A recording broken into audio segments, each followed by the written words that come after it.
आज के इस वीडियो में हम लोग पढ़ेंगे क्लास 8 प्रश्नावली 2.5 का क्वेश्चन नंबर लास्ट। इससे पहले हम लोगों ने सारे क्वेश्चंस को डिटेल में पढ़ा है। आज जो हम लोग क्वेश्चन करने जा रहे हैं क्वेश्चन नंबर 15, ये आपका लास्ट क्वेश्चन है। तो क्वेश्चन क्या है? रूट अंडर 16,384 16,384 का मान निकालिए और इसका प्रयोग करके root under 163.84 plus root under 1.6384 का मान निकालिए। ठीक है, इस सबका मान हमको निकालना है। तो मान निकालने के लिए इस चैप्टर में हर एक क्वेश्चन में हमको क्या करना पड़ा है कि सबका हमको रूट निकालना पड़ा है, वर्गमूल निकालना पड़ा है। तो वर्गमूल निकालना आपके लिए कोई नई बात नहीं है। वर्गमूल निकालना आपको शुरू से ही बताया गया है, इस चैप्टर के स्टार्टिंग से ही बताया गया है ना। तो सबसे पहले अगर हमको किसी का वर्गमूल निकालना है तो सबसे पहला काम क्या करना है हमको कि पेयर बनाना है, जोड़ा बनाना है, दो का जोड़ा बनाना है। ठीक है, यहाँ से एक बच गया, एक का जोड़ा नहीं बना, एक का पेयर नहीं बना। एक का वर्ग करेंगे तो एक होगा ना, तो इसीलिए हम यहाँ पर एक लिखेंगे, यहाँ भी एक लिखेंगे और यहाँ पर भी एक लिखेंगे और यहाँ पर भी एक लिखेंगे। सबको चारों को हम लोग क्या करेंगे, चारों जगह पर एक एक लिख लेंगे। यहाँ कोई बड़ी बात नहीं है। अगर यहाँ पर दो लेते तो यहाँ भी दो लेना पड़ता, यहाँ भी दो लेते, जो भी आता गुना करके वहाँ लिखना होता हमको, है ना। चलिए अब क्या करेंगे कि एक में एक से माइनस कर देंगे, इन दोनों को माइनस करेंगे तो यहाँ क्रॉस हो जाएगा। और यहाँ पर क्या करते हैं प्लस, एक और एक दो हो गया। यहाँ से देखिए ध्यान देना है कि अब हम कौन सा नंबर लेंगे, तो दोनों को लेंगे। कभी भी हम एक नंबर नहीं ले सकते हैं। जब वर्गमूल बनाएंगे तो हमको दो नंबर कंपलसरी लेना होता है, क्योंकि इसीलिए तो हम पेयर बनाए हैं ना, पेयर बनाए हैं, इसलिए हमको यहाँ पर दो नंबर लेना ही होगा, मस्ट है। तो यहाँ ध्यान देना है कि अगर हम यहाँ एक लेते हैं तो एक लेते हैं तो 21 हो जाएगा। 21 को फिर एक से जो चीज़ यहाँ लेते हैं उसी से हम क्या करते हैं, गुना करते हैं। तो उसके आसपास हम नहीं आ पाते हैं। चलिए अब यहाँ पर हम लोग दो लेके देखते हैं, दो लेके देखते हैं। 2 दूना 4 और 2 तिया 2 दूना 4, 44 हो जाएगा। अगर हम इसको 23 लेते हैं कि 23 को 3 से गुना करते हैं तो इससे ज़्यादा हम लोग चल जाएंगे, जो पॉसिबल नहीं हो पाएगा। इसीलिए हम लोग क्या करेंगे, दो ही लेंगे इसमें, है ना। दो लेंगे, दो लेते हैं तो यहाँ पर भी हमको दो लेना होगा। यहाँ से 22 दूना 44 हो गया। ठीक है, चलिए यहाँ पर दो लिए हैं तो इसीलिए हम यहाँ पर दो लेकर के इन दोनों को जोड़ लेंगे और यहाँ पर माइनस करेंगे। तो 13 में 4 जाएगा, यहाँ पर तो कैरी लेना होगा ना, क्योंकि 3 में 4 जाएगा नहीं। तो 13 में अगर हम 4 माइनस करें तो 9 बचेगा, है ना। और 5 में 4 1, 19 बच गया, है ना। अब यहाँ पर 84 हमको लेना होगा। ठीक है, चलिए 22 और 2 24 हो गया। ठीक है, अब यहाँ ध्यान देना है कि अगर 24 है, अगर हम यहाँ एक लेते हैं तो एक लेने के बाद क्या होगा, एक से गुना करना होगा, जो इसके पास आना संभव नहीं है। इसीलिए हम इसको कितना से करेंगे, तो 8 से करके देखते हैं, 8 से करके देखते हैं, 8 से करके देखते हैं। 8 × 8 = 64, क्योंकि देखिए इसका लास्ट में 4 था ना, तो 4 यहाँ तक आ रहा है। उसके बाद 8 × 8 = 64, यहाँ पर 6 बच गया।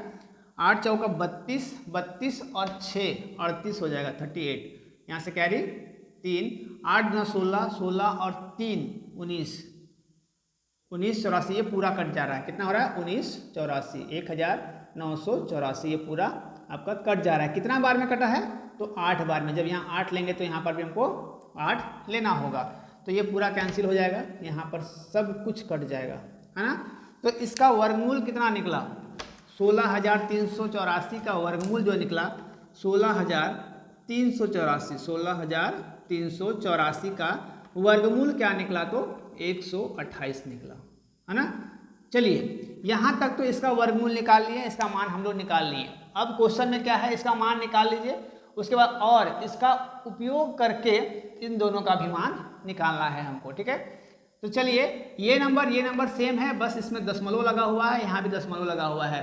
तो बार बार हमको स्क्वायर रूट निकालना नहीं पड़ेगा, सिंपल हम इसी स्क्वायर रूट से इन दोनों को सॉल्व कर लेंगे। तो क्वेश्चन क्या है, देयरफॉर रूट अंडर में क्या है, 163.84 प्लस 1.6384।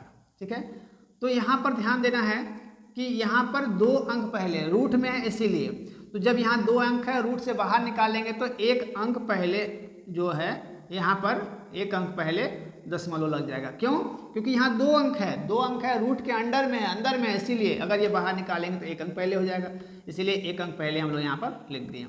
अब उसी तरह से यहाँ पर है, यहाँ पर 4 अंक पहले है, इसका मतलब क्या है, पीछे से 2 अंक रूट में है, इसीलिए 4 अंक में है, तो रूट से बाहर निकालेंगे तो 2 अंक पहले हम लोग पॉइंट को लगा देंगे। ठीक है, अब दोनों नंबर आ गया, ये दोनों समझ में आ गया होगा कि ऐसा क्यों किए, यहाँ पर पॉइंट क्यों लगाए, यहाँ क्यों नहीं लगाए। तो यहाँ पर 2 का पेयर था, जैसे कि अगर रूट से बाहर निकालते हैं तो 1 में होगा ना। जैसे कि देखिए, अगर x स्क्वायर है, इसका रूट निकालते हैं तो क्या होगा, x होगा, 2 में से 1 हुआ ना। इस तरह से यहाँ पर 2 में है तो इस 1 पॉइंट पहले पॉइंट लग गया। यहाँ पर 4 है तो मतलब 2 पॉइंट बाद पहले इसका पॉइंट लग गया। ठीक है, चलिए आई होप यहाँ पर आपको समझ में आया होगा। ठीक है, अब इन सभी को जोड़ने में बच्चे लगभग कंफ्यूज करते हैं कि इसको हम अरेंज करके लिखे कैसे। यहाँ पर संख्या समान है तो हम लोग लिख लेते हैं, लेकिन जब संख्या अलग अलग हो तो कैसे लिखेंगे। देखिए, पहले इन दोनों को संख्या समान है तो हम लिख लेते हैं 1 2 और यहाँ पर 0.8 लिख लेते हैं। देखिए, पॉइंट वाला को हमको चेंज नहीं करना है, पॉइंट जहाँ पर है पॉइंट वहीं पर रहेगा। यहाँ पर क्या हो जाएगा आपका 2 8, यहाँ से 1 हो जाएगा। ठीक है, प्लस आप बोल सकते हो कि दोनों अंक तो समान हैं तो पॉइंट वाला को हम यहाँ क्यों नहीं ले सकते हैं। अगर ऐसे लेते हैं तो जोड़ना काफ़ी आसान हो जाएगा। बहुत ही सिंपल तरीके से बताया जा रहा है आपको कि यहाँ पर कुछ नहीं तो 0 ले लेते हैं। 0 में 8 को जोड़ेंगे तो कोई फर्क पड़ेगा क्या, 8 ही होगा। 8 और 2 10, 10 का 0 हाथ में 1 हो गया ना, यहाँ पॉइंट लग जाएगा। 2 और 1 3 1 4 और यहाँ से 1, 14.08 आ गया इसका मान। ये चैप्टर आपका खत्म होता है यहीं पर। इस पूरे चैप्टर में आपको कहीं भी दिक्कत होगा आप लोग मुझे कमेंट करोगे या फिर मेरा कॉन्टैक्ट नंबर आपको डिस्क्रिप्शन बॉक्स में मिल जाएगा, वहाँ पर जा करके मुझे वहाँ से कांटेक्ट कर सकते हो। और कोई भी ऐसा टॉपिक है, मैथ हो गया, साइंस हो गया, किसी टॉपिक में आपको दिक्कत है जो नहीं समझ में आता है तो मुझे कमेंट कर सकते हो। यहाँ पर क्लास 11th साइंस की पढ़ाई, 11th 12th की पढ़ाई कराई जाती है आपको। इस चैनल में आपको दोनों का लिंक मिल जाएगा। जो आपके कांटेक्ट में होंगे उनको भी ये वीडियो का लिंक या फिर इस चैनल का लिंक शेयर कर सकते हो, वो भी मेरे वीडियो से, मेरे चैनल से लाभ उठा पाएंगे। क्लास 11th और क्लास 12 दोनों के बच्चे, फिजिक्स के बच्चे स्पेशली, है ना। और हाँ, जो बच्चे नए होंगे मेरे चैनल को सब्सक्राइब कर लोगे और शेयर करोगे, है ना, ताकि जो और भी बच्चे होंगे वो मेरे साथ जुड़ सकेंगे और अच्छे से पढ़ाई कर सकेंगे। मिलते हैं अगले वीडियो में, तो तक थैंक यू टीचर, जय हिंद।